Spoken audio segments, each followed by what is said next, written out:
وہی ہوا جس کا ڈر تھا۔ صہیونی حکومت نے گریٹر اسرائیل کا نقشہ جاری کر دیا ہے۔ مقبوضہ فلسطینی علاقوں کے علاوہ اردن، شام، لبنان اور دیگر عرب ممالک کو بھی صہیونی ریاست کا حصہ دکھایا گیا ہے۔ سعودی عرب، قطر، اردن، یو اے ای کی اسرائیل کے نام نہاد تاریخی صہیونی ریاست کے متنازع نقشے کی شدید الفاظ میں مذمت۔ گریٹر اسرائیل بنے گا۔ حدیث میں خبریں، یہ سارے مسلمان ممالک تمہارے ہاتھ سے نکل جائیں گے مسلمانوں، یہ عراق اور اردن اور یہ اور وہ، یہاں تک کہ ترکی، سعودی عرب کا بھی شمالی حصہ نکل جائے گا۔ البتہ مدینے کا جو ان کا پروگرام ہے اس کو اللہ نہیں پورا ہونے دے گا، مدینے میں داخلے کی ان کو اجازت نہیں ملے گی۔ بہرحال یہ سارا کچھ ہونے والا ہے۔ وہ وقت بھی آنے والا ہے کہ حضور کی ایک حدیث کے مطابق ایک شخص کے 1000 بیٹے ہوں گے تو 999 ختم ہو جائیں گے، ایک بچے گا۔ یہ وقت بھی آنے والا ہے کہ حضور فرماتے ہیں اتنی بڑی جنگ ہوگی، اتنی خوریزی ہوگی کہ پوری زمین اٹ جائے گی لاشوں سے۔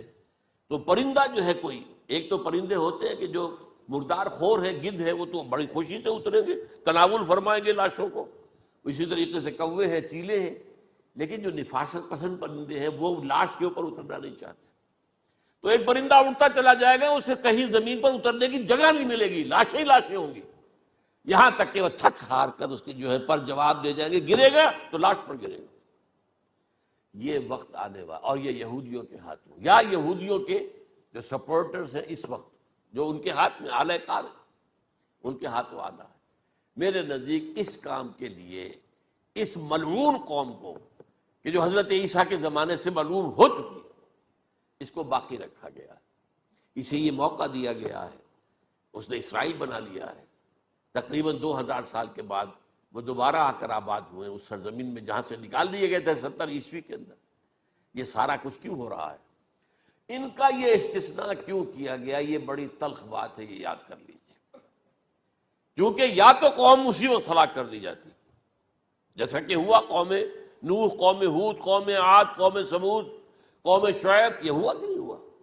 اور سدوم اور عمورہ کی بستیاں جہاں حضرت لوط بھیجے گئے، اور آل فرعون جو ہلاک کیے گئے، یا تو پوری قوم ہلاک کی جاتی؟ نہیں، یہ یوں سمجھیے کہ اس پورے معاملے کو درمیان میں سے ایک وقفہ دے دیا گیا، حضرت عیسیٰ کو اٹھا لیا گیا، اور حضرت عیسیٰ دوبارہ آئیں گے۔ یہ کیوں کیا گیا؟ اب اس میں بڑی تلخ بات آپ سے کہہ رہا ہوں، یہ آپ کے لیے قبول کرنا آسان نہیں، حلق سے نیچے اٹھنے کی مشکل سے۔ اس قوم کو زندہ رکھا گیا ہے جو ملعون اور مغضوب علیہم قوم ہے۔ سب سورہ فاتحہ میں مفسرین لکھتے ہیں ضالین، یہ نصارہ ہیں، اور مغضوب علیہم یہ یہودی ہیں۔ اور قرآن کہتا ہے لعن الذین کفروا من اہل الکتاب علی لسان داؤد عیسی ابن مریم، لعنت کی گئی ایک ملعون اور مغضوب قوم کے ہاتھوں آخری امت محمد، اور اس کا بھی بہترین حصہ، اس پر عذاب ان کے ہاتھوں آئے گا۔ عربوں پر عذاب یہودیوں کے ہاتھوں، اس لیے ان کو بچایا گیا۔ یہ میں نے کئی دفعہ واقعہ سنایا، مولانا اسلائی صاحب بتایا کرتے تھے، کیونکہ وہ راجپوت تھے، یو پی کے راجپوت، مشرقی حصے کے، کہ ہمارے ہاں کوئی نوجوان اگر کوئی بڑی گری ہوئی حرکت کرتا تھا تو اس کے سر پر چمار کے ذریعے، چمار کے ہاتھوں جوتا لگوایا جاتا تھا۔ اگر راجپوت کے سر پر راجپوت کا جوتا گرا تو چلو تکلیف تو ہوئی، لیکن یہ کہ راجپوت کا جوتا گرا ہے نا، پڑا ہے، لیکن راجپوت کے سر پر چمار کا جوتا، جس کو آپ انگریزی میں کہتے ہیں to add insult to injury, وہ تکلیف بھی ہے جوتا کھانے کی، اور انسلٹ ہے کہ ایک چمار مار رہا ہے۔ یہ امت سب سے خیر امت ہے، کنتم خیر امت اخرجت للناس۔ اس کے لیے عذاب بھی بدترین آئے گا، اور کن پر آئے گا؟ اس امت کا جو اصل نیوکلیس ہے، عرب، جس کے بارے میں حضور کی حدیث موجود ہے ویل للعرب، عرب کے لیے بہت بڑی ہلاکت ہے۔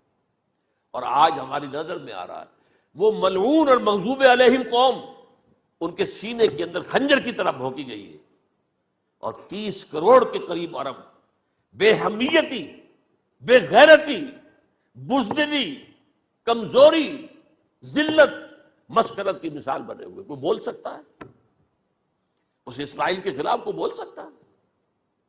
30-35 لاکھ آدمی ہے اسرائیل کے اندر یہودی، اس سے زیادہ تو امریکہ میں 50 لاکھ کے قریب، کل 1.25 کروڑ آدمی ہے یہ یہودی پوری دنیا کے اندر۔ لیکن دیکھیے جو چاہتا کرتا ہے. جب چاہا اس نے عراق کے ایٹمک انسٹالیشن کو تباہ کر دیا، اور سعودی عرب کی فضا میں اس کو فیول کا کیا ہے انہوں نے، دوبارہ ری فیولنگ جو ہوئی ہے ان کے جہازوں کی، وہ سعودی عرب کی فضا میں ہوئی. اللہ تعالیٰ نے یہ کوڑا ان مسلمانوں کے لیے رکھا ہوا ہے کہ جن کے رتبے ہیں سوا، ان کی سوا مشکل ہے. جتنا اونچا مقام اللہ نے دیا عربوں کو، ان میں حضور کو اٹھایا، ان کی زبان میں اپنا آخری کلام نازل کیا، تو ان کی ذمہ داری بھی بہت ہے. جن کے رتبے ہیں سوا، ان کی سوا مشکل ہے. یہ ہے میرے نزدیک واللہ اعلم.